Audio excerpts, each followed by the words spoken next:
کے دستور میں سیکولرزم کو شامل کیا گیا، لیکن افسوس کے ساتھ کہنا پڑ رہا ہے کہ آج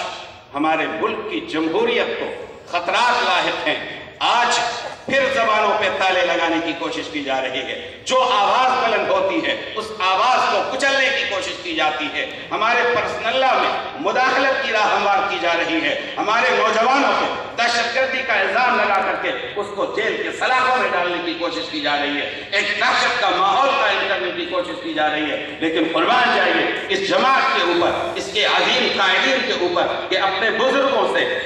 حوصلہ پاتے ہوئے موجودہ قائد ملت امت اسلامیہ کے آبرو حضرت امیر الہند مولانا سید ارشد مدنی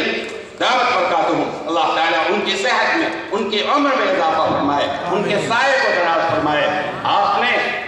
امت کے نونہالوں کو